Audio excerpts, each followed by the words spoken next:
The following event is for a short research project on the mysterious urban legend only known as Jack-o'-lantern. The only well-known attack of the mysterious Jack-o'-lantern occurred back in the year 2008. However, the only recorded evidence of this attack was missing. Fortunately, the one survivor remembered the whole event. On October 13, 2008, St. Louis, Missouri Police Station, a teenage girl, Jasmine Anderson, was being questioned and is the accused suspect to the deaths of 5 families and 6 police officers. She was a pretty gal. However, she had pale skin and messy hair and had bags under her eyes. As I watched the detectives ask her questions of the deaths of her friends, she stared at the cup with only a blank expression. After one question about taking a road through St. Louis's very own zombie road during spring break, the girl looked directly at the detectives and said, "He's right behind you." Even though I was behind the glass, what scared me was not her warning, but when she looked directly at the corner of the room. It was like she was staring at someone who wasn't there. The detectives looked behind them and there was no one. But as they turned back to ask another question, I saw a reflection of a man with what appeared to be a pumpkin for a face. He wore a long black trench coat and an old hat, and he was standing right behind me. And suddenly, there was shouting and lights flickering. I felt the 4 sharp blades piercing through my sides and blood splashing to the walls. The lights eventually went out. Not being able to see anything, I took out my gun and light and shined it in the darkness. Only there was nothing there. As I searched the room for what felt like hours, I jumped when I heard screaming from the other side of the window. When the lights eventually came back on, there was nothing but blood in the room. Jasmine was gone, as well as the 2 detectives. I didn't even have time to radio in for help as I fell back immediately and fell unconscious. When I came to, I woke up in a hospital. The doctor said that despite the attack, no one was found at the scene besides me, and although I had lost a lot of blood, I was going to be alright. But there was still no sign of Jasmine and the 2 missing detectives.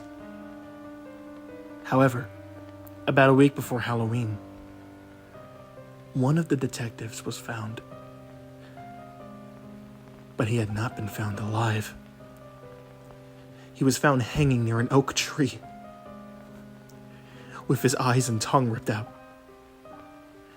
That same week, a group of Boy Scouts found the body of Jasmine.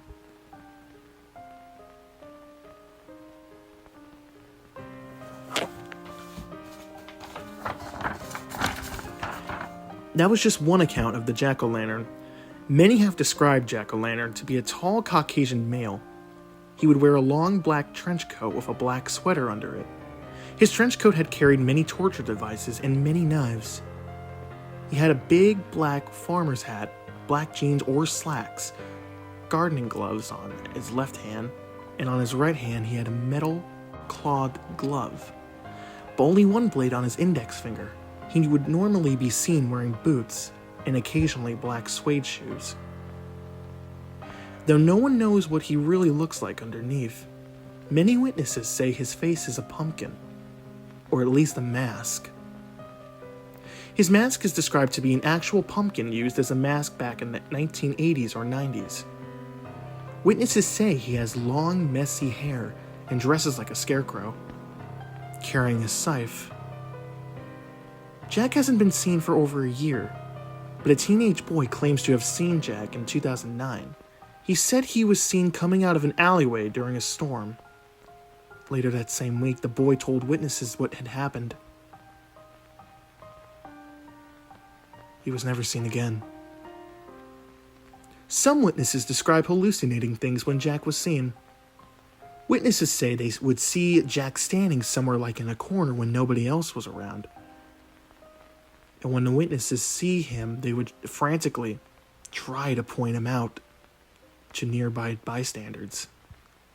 However, nobody else would see him, and then he would just simply disappear into the night. Others say they see him as a shadow and other things. Some people also said Jack would come up to the victim and turn himself into something more grotesque.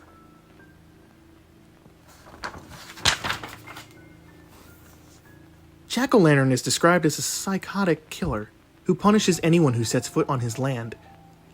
He has killed many who entered Zombie Road, though others have died there under mysterious circumstances that may not be his doing, at least as far as anyone knows. Jack shows little emotion and often just stands there, staring at his victims. Occasionally he displays a more unnerving side, such as moving his index finger back and forth in a no gesture, as if scolding someone, or tilting his head back and gripping his left shoulder.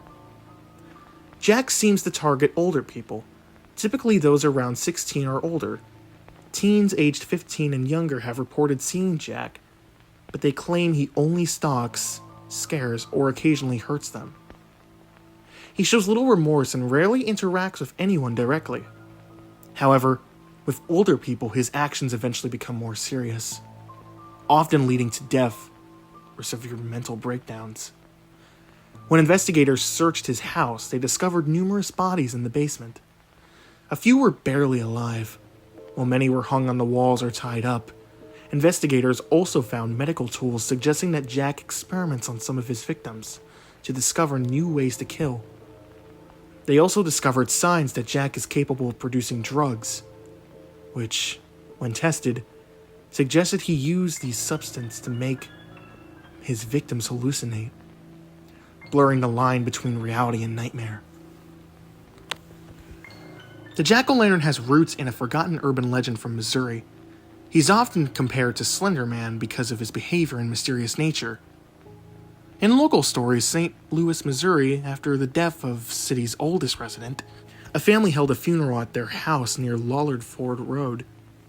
One of Missouri's most haunted places, also known as Zombie Road, police were later called to the house and found a massacre of a family and friends committed by a young child.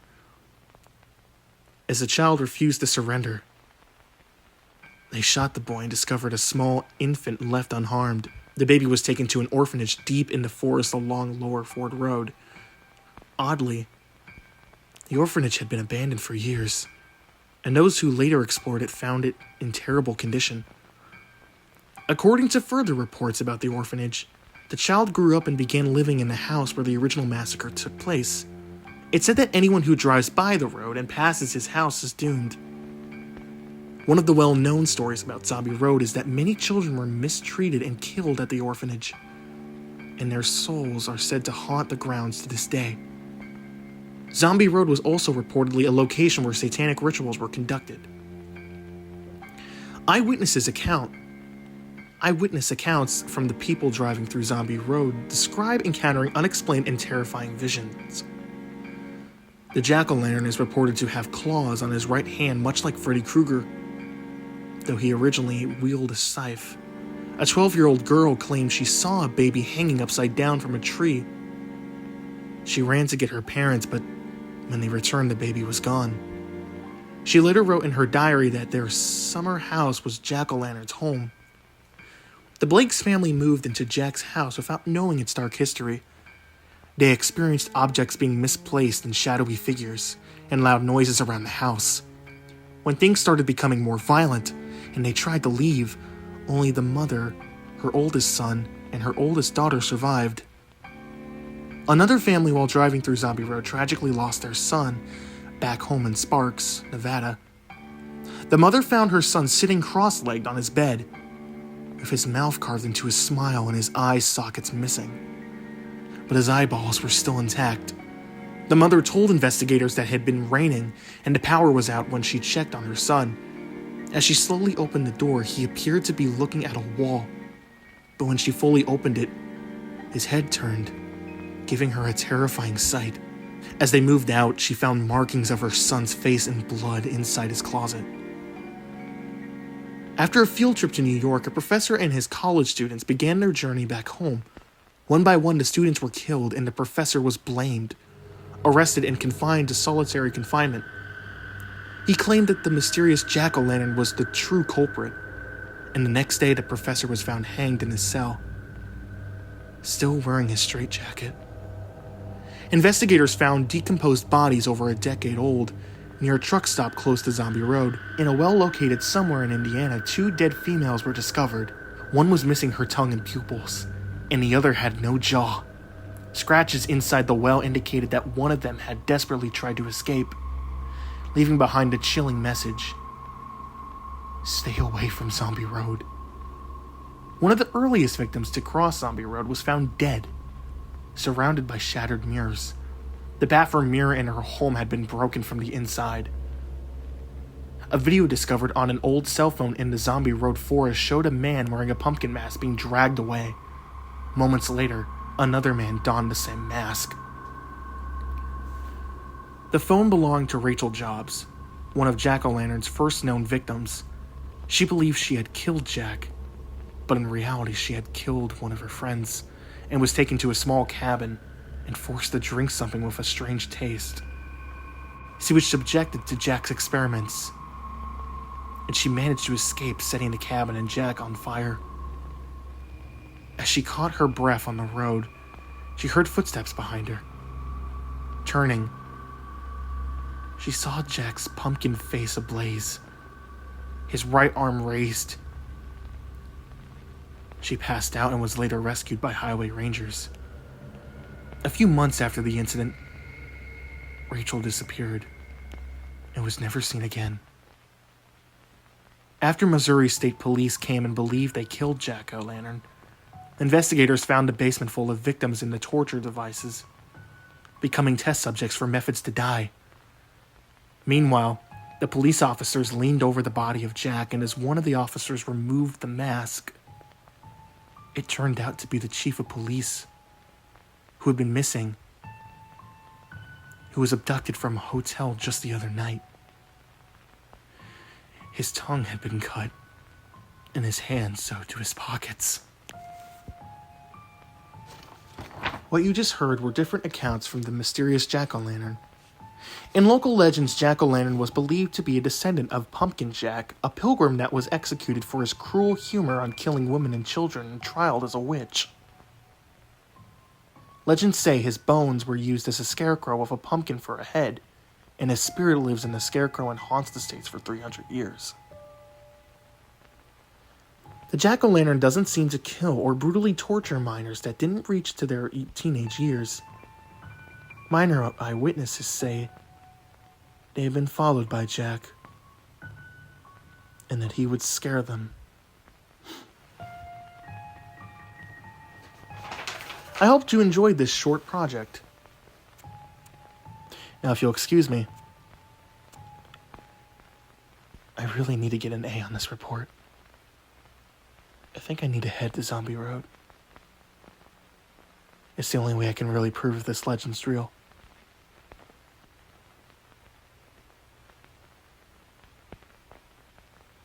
I'll keep you updated.